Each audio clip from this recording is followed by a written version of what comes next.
Has anybody who is in favor of allowing men that self-identify as women to be members of the DAR asked you this question? How are you going to tell if an applicant is really a woman? If the birth certificate they submit says that they are female, how are you going to tell?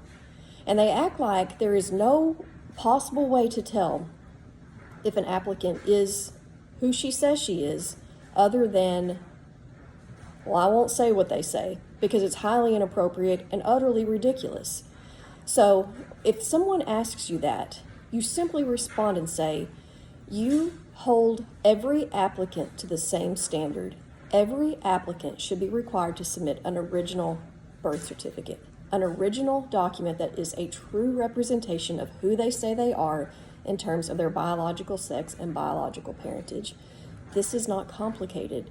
Women who have been adopted, if they submit a birth certificate that is suspected to be an amended one using their adopted parents' line to gain membership to the DAR, they will be rejected. They will be told, you cannot get membership. You cannot gain membership with this document. Yes, it is a state certified document.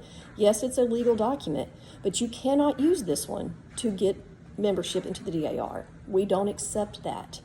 You have to go find your original. That's what they say to women who have been adopted. And if you can't find your original birth certificate, they tell you you have to take a DNA test or a blood test. So there is already precedent in place for this kind of thing. So here's the simple answer to that. You don't judge somebody based on the way that they look. You judge them on their documents, just like everyone else is judged. An application is submitted with an attestation that they are the biological daughter of who they say they are. If the birth certificate they have submitted is an amended birth certificate, it should not be an acceptable document, just like it's not for women that have been adopted. This is not complicated. We can put guidelines in place, just like there are guidelines in place for women who have been adopted, into the DAR when it comes to this issue. All applicants should be treated the same. Do not fall for this notion that in order to make sure every single person who joins is a woman, that you have to do crazy things like that they suggest that we're not going to talk about here. It's very simple. Each applicant has to submit an original birth certificate that is a true record of who they say they are.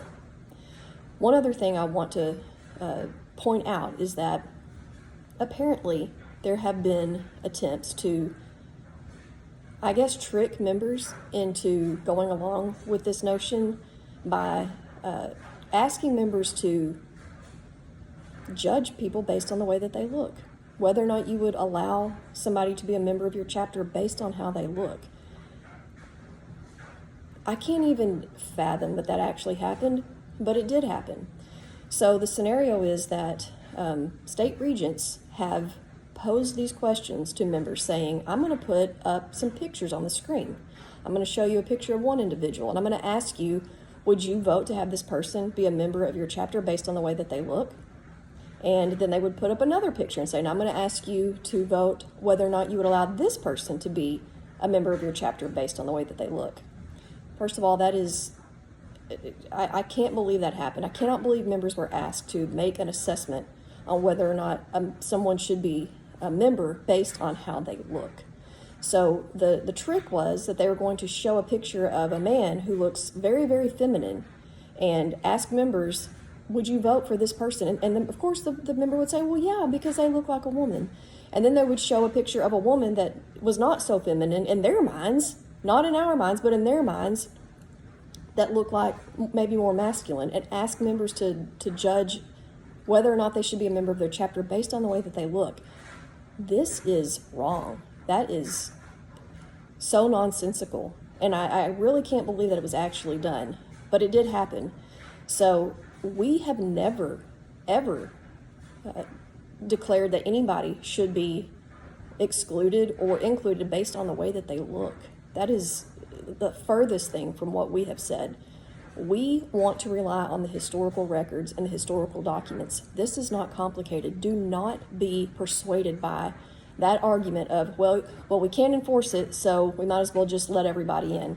If that were the case, then we should have absolutely no standards. And if that's the way it's going to be, that's fine. But if we have a standard in place, we have to adhere to that standard and put guidelines in place for how we adhere to that standard. Do not fall for that argument.